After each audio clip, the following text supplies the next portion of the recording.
José Manuel Restrepo, bienvenido hermano, muchas gracias por aceptar esta entrevista, muy honrado de estar con vos y conversar un rato del país. Muchas gracias, Pedro. Un saludo muy especial. Grato estar en tu podcast, que es tan importante. Hombre, mira, yo vengo con esta idea de que nosotros tenemos que tener gente virtuosa en la política.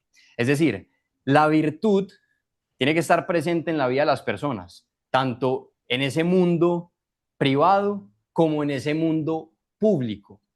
Entonces, el día de hoy vengo como con esta dinámica de hacerte algunas preguntas que quise titular virtud privada, virtud pública. Entonces, voy a hacerte una pregunta que tiene que ver con vos, con tu vida, y después una pregunta que ya tiene que ver con el país. Y así nos vamos a ir.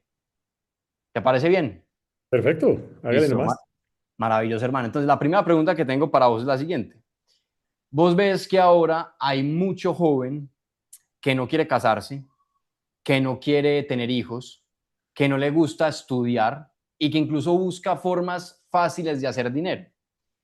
Pero vos elegiste un estilo de vida en el que estás casado, tenés hijos, has estado metido en la academia, te has movido en una vía profesional muy amplia desde el sector público, privado. Y como decía Chesterton, lo más extraordinario del mundo es un hombre ordinario con una mujer ordinaria y sus hijos ordinarios. Entonces quiero preguntarte, ¿por qué, habiendo tantas personas que no quieren seguir ese estilo de vida, ese proyecto de vida, vos sí tomaste la decisión de construir familia y un gran proyecto profesional? A ver, Pedro, yo lo que creo es que uno en la vida tiene que ser consciente de que nosotros estamos aquí con una vocación de trascendencia. Y esa vocación de trascendencia significa que no somos simplemente pasajeros individuales en función de nuestros propios intereses, sino que estamos en este mundo para contribuir no solamente a nosotros, sino también y sobre todo a los demás, que somos y debemos ser protagonistas de esa construcción de bien común por encima del bien particular. Entonces, al final, la familia, por ejemplo, la vocación de servicio, son actos a través de los cuales tú encuentras un sentido de trascendencia. Y trascender no significa de ninguna manera simplemente sobrevivir, tampoco significa tratar de ser simplemente el mejor de la región, que es a lo que muchos aspiran. Al final, un poco como en aquella historia del sabio y los cortadores de piedra, que cuenta la historia de que hay un sabio que va por el camino y se encuentra con tres artesanos de piedra y les hace la misma pregunta: ¿qué estás haciendo tú? El primero le contesta como muchos contestarían: sobreviviendo. El segundo le contesta: estoy tratando de ser el mejor de mi región. Y el tercero le contesta: estoy construyendo una catedral. Cuando tú tienes una vocación de construir una catedral, significa que tu tarea trasciende en el tiempo y en el espacio, que lo que estás haciendo de pronto no va a requerir o no va a tener ningún aplauso en el corto plazo. Es más, puede ser que te mueras y simplemente no sepas todo lo que construiste. Para mí, los seres humanos tenemos vocación de trascendencia. Y si tenemos vocación de trascendencia, tenemos que ir mucho más allá del beneficio individual que uno podría obtener con un resultado a cortísimo plazo. La trascendencia es dejar huella, dejar legado. Y por eso creo que en mi vida el camino ha sido tratar de dejar legado. Perfecto. Ahora vamos con una pregunta que ya no es del ámbito privado, sino del ámbito público, y es, vos has estado en el sector privado, has estado también en el gobierno, has estado también en la academia, y yo quiero preguntarte, esa experiencia acumulada en los tres lugares, ¿cómo te llevaría a responder esa pregunta? ¿Las tres deberían estar juntas? O sea, y si sí, y si tiene que haber como una relación entre lo público, lo privado y la academia, ¿cuál es la prueba de que esa relación funciona? Yo creo que sí tienen que trabajar en equipo. Me recuerda alguna primera página de la revista Expansión Mexicana en donde hay tres micos y cada mico aparece con una distinta actitud. El mico de las universidades o de la academia aparece con la boca tapada. El mico del sector público aparece con los oídos tapados. Y el mico de las empresas o del sector privado aparece con los ojos tapados. Nosotros necesitamos empresas que vean más lejos y que construyan a largo plazo, con dimensión de largo plazo, de trascendencia también, si se quiere. Necesitamos la academia hablando, no muda, opinando sobre los temas de la sociedad, del país, de la humanidad, con criterio, con capacidad incluso de argumentación. Y necesitamos también un sector público que escuche al ciudadano. ¿Cómo lograr eso? Trabajando mancomunadamente. Esa triada de sector público, sector privado y academia es la que más fácilmente permite construir una mejor sociedad a largo plazo. Eso en el fondo me parece que es el concepto de la denominada triple hélice, y es que los actores tienen que formar institucionalidad. Un ejemplo de eso se vive en muchos territorios del país, en donde los tres actores trabajan mancomunadamente. Para mi gusto, Antioquia es un reflejo de eso que acabo de decir, en donde ha logrado articular a los tres actores y a través de esa suma logras que uno más uno más uno no de tres, sino que de seis. Es decir, que la potencia que eso genera es muchísimo mayor de lo que uno inicialmente pudiese haber creído. La siguiente pregunta retorna al ámbito privado y ya es, como lo decía Aristóteles, la amistad es lo más importante de la vida, lo más necesario de la vida. Entonces quiero que hablemos un poco de amistad, sobre todo porque ahora, por ejemplo, uno ve a Cepeda, que es amigo de miembros de las FARC o de la Segunda Marquetalia. Entonces quiero preguntarte por tu grupo de amigos. Como quien dice, ¿qué es lo que tus amigos han aportado a tu vida o qué tienen que ver con vos? ¿Quiénes son? Háblame un poco de tus amistades. Afortunadamente en la vida hemos logrado construir como familia, como persona, amigos a lo largo de esa vida. En el colegio tengo muy buenos amigos de mi paso por el colegio. Lo tengo después de mi paso por la universidad. Los tengo después de cada una de las actividades profesionales que he realizado. Los tengo porque algunos de ellos son padres de compañeros de mis hijos. Los tengo porque hemos construido colectivamente con algunos en propósitos superiores. Los tengo en propósitos de servicio a los demás, en propósitos académicos, en propósitos de trabajo por el país, en fin, en distintos momentos. Para mí, el aporte más importante de los amigos es que te permite demostrar que es a través de las buenas relaciones humanas que uno logra ser feliz. Tal Ben-Shahar, profesor de Harvard, decía que la razón más importante por la cual tenemos felicidad es por las buenas relaciones humanas. Luego, para mí, los amigos, esas relaciones que uno construye en la vida, si son buenas, te permiten ser feliz, genuinamente ser feliz. Listo. Y en ese mismo orden de ideas, vos sabes que en las universidades hay muchos grupos de amigos, entonces uno ve algunos estudiantes que prosperan, otros que no, muchas veces de cuenta de los amigos. Entonces quiero meterme un poco al tema universitario. Eh, Tanto para las universidades públicas, universidades privadas, uno ve que los estudiantes tienen temores y preocupaciones por su futuro. Como, bueno, yo para qué estudio, para qué estoy acá, qué va a pasar cuando salga, o sea, hay temores que tienen los estudiantes. Entonces me gustaría primero que me dijeras cuáles son los temores que vos has identificado, ya que tenés una experiencia como rector de varias universidades, qué temores has visto en los jóvenes y segundo, qué es lo que planea como esa fórmula, hablar de la Espriella y José Manuel Restrepo, hacer como para disminuir esos temores que puedan existir. Obviamente entendiendo que la responsabilidad también recae sobre los estudiantes, pero el gobierno ahí también juega un papel importante. Tal vez el temor más importante es que se circunscribe la educación al objetivo de ella, a los datos, al número, al ranking, a la prueba o a la evaluación. Y entonces tienen temores por eso, pero hoy he visto que tienen otros temores, los temores de lo subjetivo de la educación, es decir, la felicidad, la responsabilidad, el compromiso, la alegría, los principios, cómo eso se logra a través de la educación. Cuando uno ve jóvenes de esa naturaleza, la conclusión a la que llega es que tenemos que volver a lo básico en educación. Es decir, volver a una educación que sea capaz de proyectar principios y valores en la manera como se estructura, de que seamos capaces de proyectar una educación que realice y permita la felicidad en los seres humanos, permita su realización. Me parece que la educación tiene que volver a ese principio de lo subjetivo de ella. Una segunda preocupación es para dónde va el futuro de ellos como profesionales. Y yo lo que creo es que la educación tiene que ser cada vez más pertinente. Nuestra propuesta ha sido cómo lograr una educación que se conecte más con el mundo real, una educación más internacional, más ligada a la quinta revolución industrial, más consciente de que tiene que ser respuesta a la innovación y a la capacidad emprendedora. Y en la medida en que logremos eso, hay una respuesta a esa preocupación.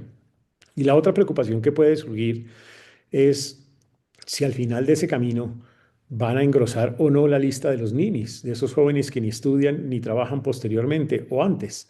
Y cómo lograr entonces una educación que sea consciente ya no de los beneficios de haber pasado por ella, sino de aquellos que nunca tuvieron esa oportunidad. Y ahí es donde entran los ninis. Nuestra apuesta ha sido transformar los ninis en sisis, jóvenes que sí estudian o sí trabajan. Luego, ¿cómo lograr que los jóvenes tengan oportunidades de empleo, oportunidades de emprendimiento por la vía de programas de ciclo corto en nuevas tecnologías, en economía del cuidado? Luego ese es otro tema que puede surgir en la conversación y eventualmente el último puede ser qué tanto va a ser capaz de aportarle al conocimiento, a la ciencia, a la innovación. ¿Cómo lograr entonces una política pública que fomente la investigación, desarrollo y la innovación? Con más inversión por parte del sector público, nuestra apuesta es 10 veces más de lo que hacemos hoy en día, y en segundo lugar, logrando que el sector privado termine financiando el 70% de esa investigación esa inversión en ciencia, tecnología e innovación. Yo creo que esas son algunas de las preguntas. Tal vez la última es, ¿para dónde va este mundo en lo demográfico y en lo tecnológico? Y sobre todo esto tecnológico es decir, ¿cómo me voy a preparar yo para ese escenario? Y ahí es donde creo que la educación tiene que modernizarse. La educación terciaria tiene que desarrollar capacidades para la quinta revolución industrial. Ok. Retornando otra vez como a tu vida ya más privada, como decíamos ahorita, tenés una experiencia laboral amplia en lo público, en lo privado y en la academia. Y pues, como le decía, por ejemplo, Tihamertot es un monseñor húngaro, católico, por supuesto. Él decía que el trabajo es una escuela del carácter. Entonces yo quiero saber cuál fue la decisión más difícil que te ha tocado tomar en lo profesional. Ojalá, pues sí, y si me vas a decir como no, lanzarme como vicepresidente, no. Si es eso, otra. O sea, porque quiero meterme como en esa vía laboral antes de lanzarte como vicepresidente. ¿Cuál es el reto y la decisión más difícil que te ha tocado tocar te ha tocado tomar en lo laboral? Yo creo que la más difícil no fue la de ahorita, la más difícil fue haber aceptado el Ministerio de Hacienda en un escenario muy desafiante, en medio de una protesta social, en medio de la caída de la reforma tributaria, en medio del desafío fiscal a nivel global, en medio de la pérdida de grado de inversión el día mismo en que yo recibía esa cartera, y cómo enfrentar eso con capacidad de construcción colectiva, de diálogo de distintos, de comunicación, de sensatez en la propuesta, de respuesta a las necesidades de los ciudadanos y lograr sacar adelante esa reforma tributaria en la forma como se hizo. Ese quizá fue el desafío más grande porque te estabas jugando el todo por el todo en un escenario muy difícil de país en ese instante. Perfecto. Listo. En materia pública hay un tema que me parece muy aburrido de conversar, pero es como un tema relevante, y es el tema de la corrupción. Uno ve que todos los políticos hablan y hablan y hablan y corrupción, o sea, todos están de acuerdo en que la corrupción es mala. Ahora, mi pregunta con relación a este tema público tan importante es, en ese contexto, de hablar de la estrella con José Manuel Restrepo, ¿qué propuesta concreta? O sea, ya estamos de acuerdo en que la corrupción es mala, pero ¿qué propuesta concreta hay para combatir esa corrupción? Lo primero es que exista un principio de integridad en la forma de actuación, es decir, que desde el inicio, el principio de actuación sea un principio de integridad. Por eso el rechazo al apoyo de los partidos políticos tradicionales. Por eso la convicción de que no se pueden recibir apoyos económicos de los grupos o de los grandes poderes económicos del país, de que se necesita actuar con independencia, como un verdadero outsider en el ejercicio de la política. Pero lo segundo es tener la convicción de que para enfrentar ese desafío hay que avanzar en instrumentos concretos. Quizá el más importante es el compromiso y responsabilidad. Abelardo ha hablado de la creación del bloque de búsqueda, un bloque de búsqueda dedicado solamente a ese propósito, trabajando con las IAS, con la UIAF, con los distintos actores que están trabajando en este frente, para que él personalmente lidere las acciones que deban tomarse y lidere el proceso mismo de lucha contra esos escenarios de corrupción. Lo segundo es que me parece que hay que trabajar por lo menos en tres o cuatro frentes. Primero, cómo enfrentar los poderes monopólicos, cómo disminuir los poderes monopólicos en la sociedad.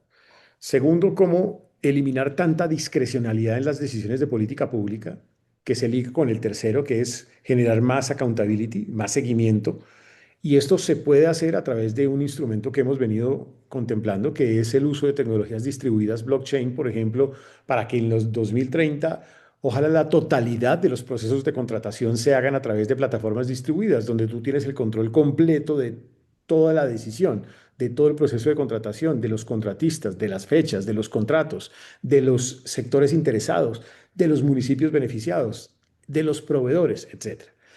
Y el otro es sanción social, que se liga con el bloque de búsqueda, es decir, cómo a través de la sanción social se puede generar también un camino para luchar contra este cáncer. Ok. En el ámbito privado, sí, para citar otra vez a Tihamer Todd, que mencionamos más temprano, Tihamer dice mucho, dime a quién admiras y te diré quién eres. Entonces, me interesa mucho conocer los referentes de José Manuel Restrepo. Ese referente puede ser un político, puede ser alguien de la historia clásica, alguien vivo, alguien muerto, puede ser alguien de una religión, un periodista, quien quieras. ¿Quién tenés como referente? No, yo creo que uno de mis principios es, me gustan mucho las biografías, me gusta mucho aprender de ellos. Yo no tengo un único referente. Yo creo que hay que aprender de muchos y de varios. Uno, naturalmente, a lo largo de la historia aprende de personas como Jesús. Uno, a lo largo de la historia, aprende de personas como Mikhail Gorbachev. Uno aprende a lo largo de la historia de personas como Barack Obama, de personas como Winston Churchill, de, digamos, de distintos tipos de actores, de la pobre, de la Madre Teresa de Calcuta, por ejemplo, porque de cada uno tú aprendes, aprendes esa capacidad de comunicación, aprendes esa capacidad de servicio, aprendes esa capacidad de entrega, aprendes ese carácter que se necesita. Aprendes también de la convicción de las decisiones, aprendes de la fidelidad a los valores y principios también. Entonces, yo no tengo un único actor y me parece que es importante como aprender de los distintos.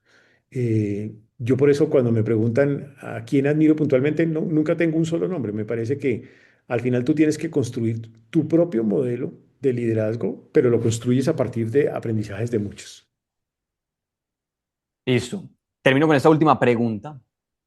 Tiene que ver con una idea que le he escuchado hablar de las Priella, también te la he escuchado a vos, y me llama mucho la atención, que es ese tema de la patria milagro.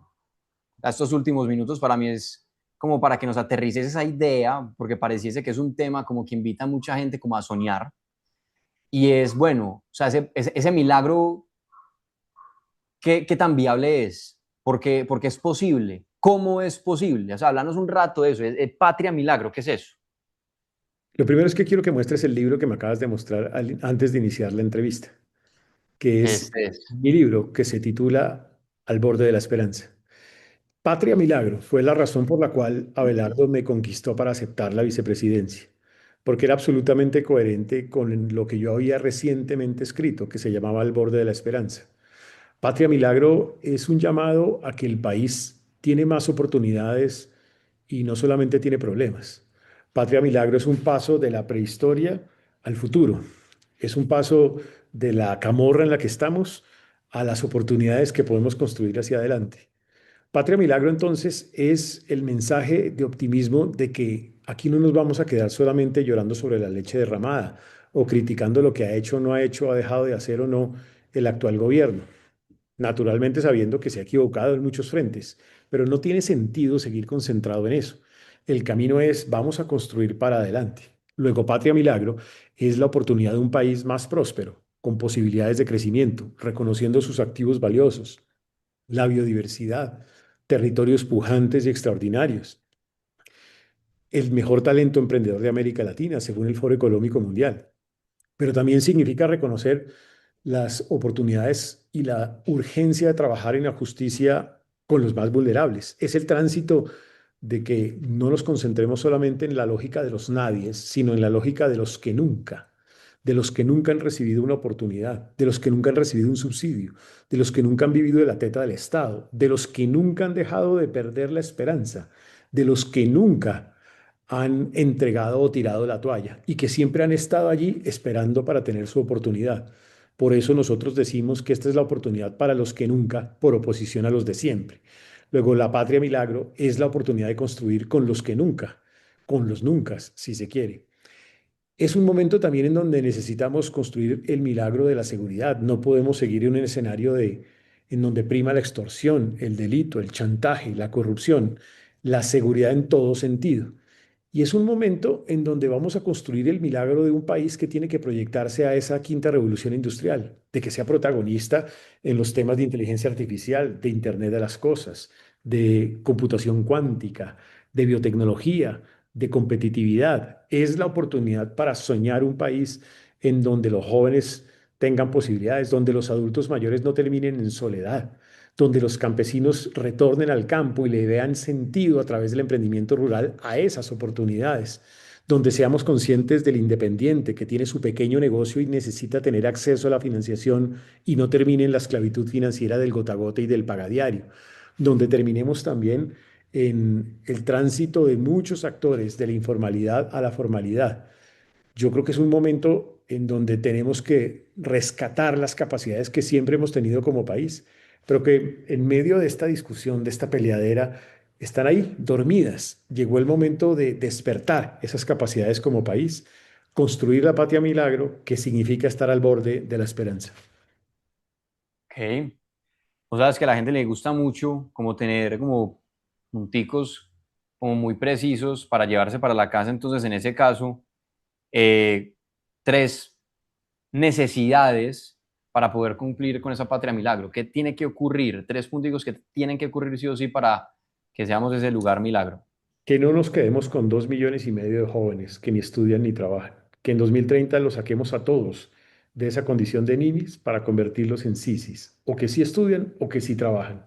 Y eso se logra con formación en cursos de ciclo corto que les dé empleabilidad, capacidad emprendedora en temas de tecnología, cuarta revolución industrial, en temas de economía del cuidado, de servicio, de bilingüismo.